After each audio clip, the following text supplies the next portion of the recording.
No वर्षन्नमोचरु सत्रादावं नपावृधि अस्मभ्यं प्रतिस्कुतः। जब मनुष्य अपनी दृढ़ता से सत्य विद्या का अनुष्ठान और नियम से ईश्वर की आज्ञा का पालन करता है, वह परमात्मा अविद्या रूपी अंधकार का विनाश कर देता है, जिससे वह पुरुष धर्म और पुरुषार्थ को कभी नहीं छोड़ता।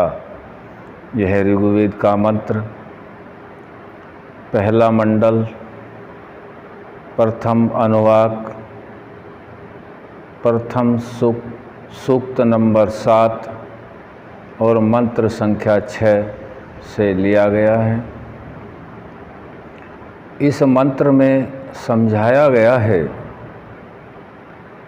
कि ईश्वर की आज्ञा का पालन करने में ईश्वर की प्रेरणा आत्मा में होती है और वह परमात्मा अविद्या रूपी अंधकार का विनाश कर देता है। परिणाम जिससे वह पुरुष जिसका अविद्या रूपी अंधकार का पतन हो गया है, धर्म और पुरुषार्थ को कभी भी नहीं छोड़ता है। कभी भी नहीं का अर्थ है चाहे परिस्थिति जैसी हो, वह धर्म और पुरुषार्थ को अवश्य ही करता है। कब करता है? जब वह दृढ़ हो। बगैर दृढ़ हुए बिना कोई भी इस कार्य को नहीं कर सकता, क्योंकि दृढ़ होगा तभी वह सत्य विद्या का अनुष्ठान करेगा। सत्य विद्या, सब सत्य विद्या और जो पदार्थ विद्या से जाने जाते हैं, उन सब का आदि मूल परमेश्वर है। यह महर्षि दयानंद सरस्वती जी ने पहला ही नियम बना रखा है और यह नियम पूर्णतः वेदानुकूल है। वेद ईश्वर की वाणी है। जब इस बात को हम पूर्णतः समझ लेते हैं, आचरण में लाते हैं, तभी हमारे अंदर श्रद्धा उत्पन्न होती है। ज्ञान के बिना श्रद्धा अंधश्रद्धा होती है, कुछ समय बाद वह छूट जाती है। ज्ञान से जब श्रद्धा उत्पन्न होगी, तब व्यक्ति जीवन पर्यंत उसका पालन करता है और परोपकार आदि जैसे कर्मों में उसकी श्रद्धा हो जाती है। जैसा हम दूसरों के साथ व्यवहार बर्ताव करते हैं, परमात्मा की व्यवस्था से ठीक वैसा ही हमारे साथ होता है।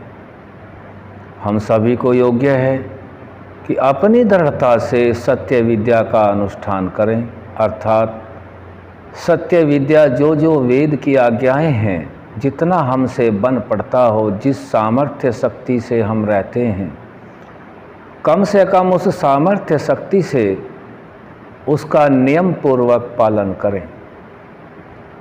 नियम पूर्वक पालन, कभी बीच में नहीं छोड़ना। जिस सत्य कर्म को आरंभ किया है उसको नहीं छोड़ना। 3 तरह से व्यक्ति कार्य करता है। पहले उत्तम व्यक्ति होते हैं, जो किसी अच्छे कार्य को शुरू कर देते हैं, वह उसको बीच में बंद नहीं करते। दूसरे मध्यम, जो शुरू कर देते हैं देख के, सुन के या प्रभावित होकर के, लेकिन बीच में उसको बंद कर दिया जाता है। तीसरा वह होता है जो इसको आरंभ ही नहीं करता, उसको 60 की श्रेणी में रखा जाता है। यहाँ मनुष्य अपना भी विवेक से निर्णय लेता है। जिसका विवेक जागृत हो जाता है, वह प्रथम श्रेणी का पुरुष देव श्रेणी में पहुँच जाता है। इसीलिए वह व्यक्ति नियम से ईश्वर की आज्ञा का पालन करता है। उसके सभी काम व्यवस्थित होते हैं। वह कभी अशांत नहीं रहता, अप्रसन्न नहीं रहता, सभी के अंदर आत्माओं में वैसा ही जानता है जैसा अपने को सुख प्रिय होता है और दुख अप्रिय होता है।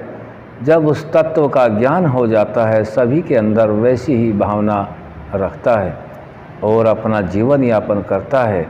उसके आचरण और व्यवहार से अन्य मनुष्य भी प्रेरणा लेकर के आगे बढ़ जाते हैं।